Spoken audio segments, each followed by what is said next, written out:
Японский современный рынок спортивных товаров изобилует различными высокотехнологичными и качественными новинками.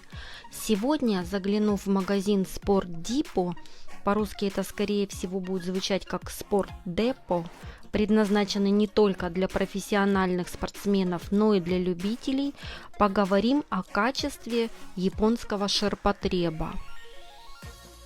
Эко. Продукты эко не сильно дешевые. Тут очень хорошее качество, кожа.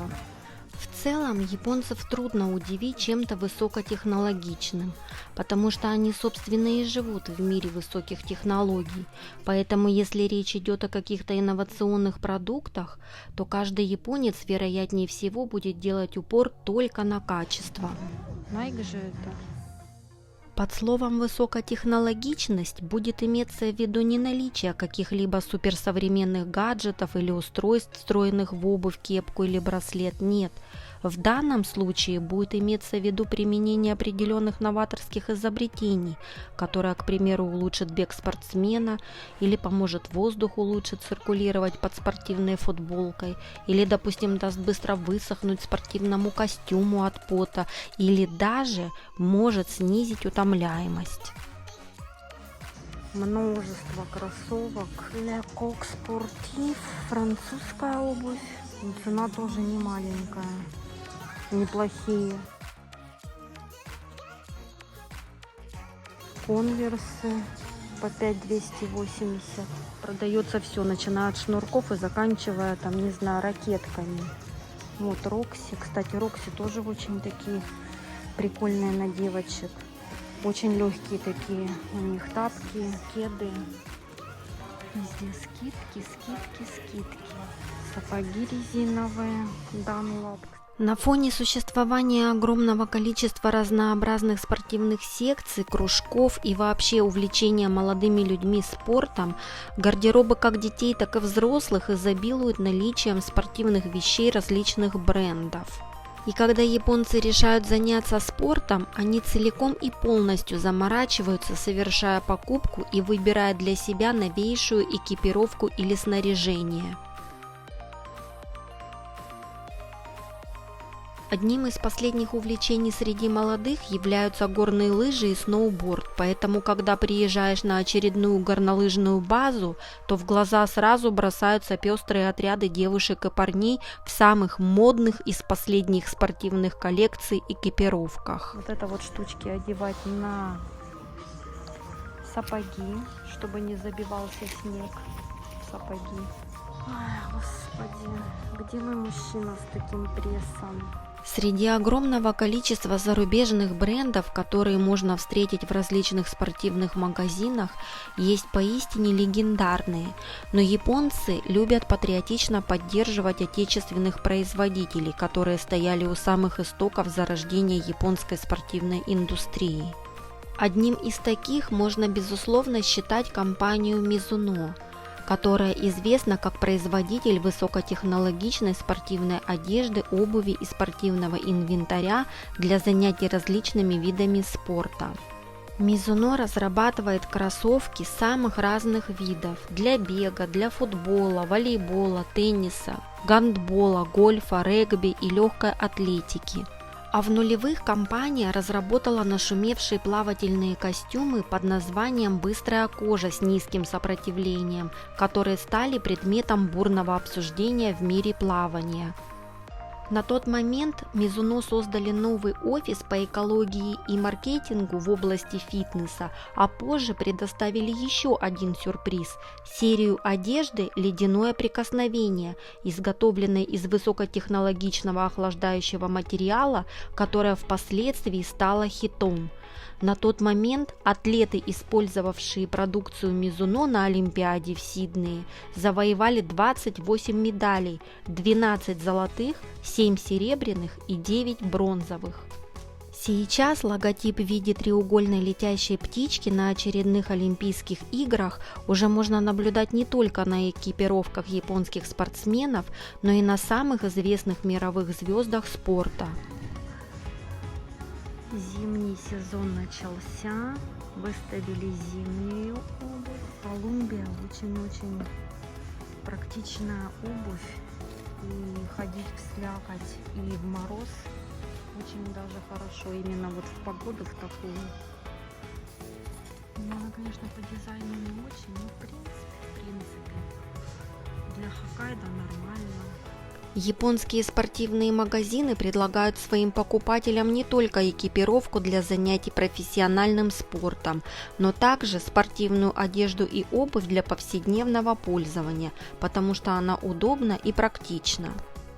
Так, например, обувь американского производителя Columbia очень ценится в северной части Японии из-за особенностей зимнего климата. Этот бренд производит обувь с применением технологии OmniHeat, которые делают материалы дышащими и водонепроницаемыми. Поэтому она идеально подходит как для катания на горных лыжах и, в принципе, для любого другого вида зимнего активного отдыха, так и для повседневного использования. У них очень хорошая подошва, прям, ну тут вообще неубиваемая, просто неубиваемая. Но они, в принципе, не тяжелые. Но они стоят 25-300.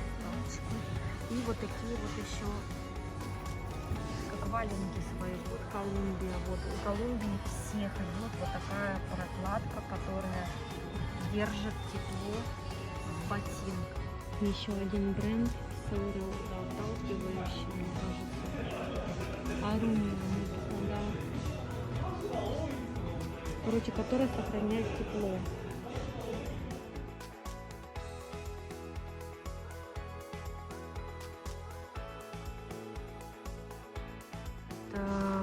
Водонепроницаемые сапожки. Кроссовки обыкновенные. Мне такие не нравятся. Японцы все любят однотонное, черно-белое, чтобы не выделялось. Adidas решил все пупырчатое делать. Блин, мне нравится вот такая шубка. Она как мутоновая, прям такая мягкая. У мужиков креативнее одежда, чем у женщин. У женщин какая-то уродливая такая одежда, вообще ужас. На Хоккайдо здесь такой климат, что ты не походишь именно вот в мехах в каких-то, в шубах, в полушубках. Это здесь не прокатит. Здесь даже не прокатывают кожаные сапоги. Потому что, когда я приехала сюда в первый раз, я привезла сюда кожаные сапоги, и я их одела. Здесь выпал снег, я вышла на улицу, и моим кожаным сапогам просто пришел кобздец. То есть кожа полностью пропиталась водой, и так как здесь на Хоккайдо посыпают асфальт солевыми какими-то растворами, и какой-то солевой присыпкой или что это, я не знаю. В общем, кожа впитывает в себя вот этот солевой раствор, и носок, вот место, где ты ходишь, то есть в основном пятка-носок, она покрывается такими белыми разводами. У меня были очень хорошие итальянские сапоги, я угробила. А потом я посмотрела и увидела, что здесь все японцы, они ходят в резиновых сапогах. Просто у них хорошие брендовые сапоги, резиновые. И они в них ходят с зимы до весны. Вот когда вот эта вся слякоть по колено. Я сначала так покривилась, думаю, фу, как-то не модно, как-то стрёмно, вообще фу-фу-фу, что это такое. А потом мне даже вкатило. Я потом, когда поняла, что за климат на Хоккайдо, до меня дошло наконец, что да, тут не прокатят всякие меха, всякие кожаные какие-то там ботинки или еще что-то. Тут вот именно вот такая практичная обувь, которая для хайкинга, в которой можно и на повседневку ходить, и по льду скользить. И в слякоть. Вот тут именно вот такая одежда. И поэтому здесь вот продают вот тип такого. Вот тоненькая курточка. Вот такой тоненький капюшончик. И вот это вот на Хоккайдо прокатывает. Куртки с плюшкой. Японцы все носят такие здесь на Хоккайдо. Вот так примерно. Вот такой прикид. Ну, в принципе, прикольно. Тигора. Вот, Тигора. Атлетикс. У них тоже очень неплохое качество. Тут тонко идет. Ну, Болонь вообще, конечно. Болонь качество обалденное. Они даже, которые сохраняют тепло внутри. Вот термо. У Under Armour вот такие вот прикольные парки, которые можно опять же носить зимой. Они для бега и на повседневку самое то. Штаниша Тигора. Вот какие-то спортивные секции.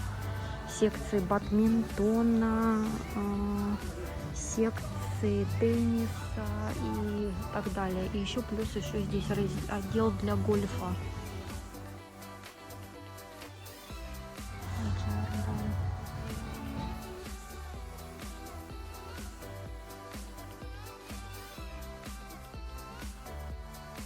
Здесь можно прийти и перетянуть леску. Если у тебя вдруг порвалась леска на ракетке, здесь можно выбрать лески разной толщины. Это кто ходит на бадминтон. Валанчиков вон целая куча. И вот здесь вам перетянут.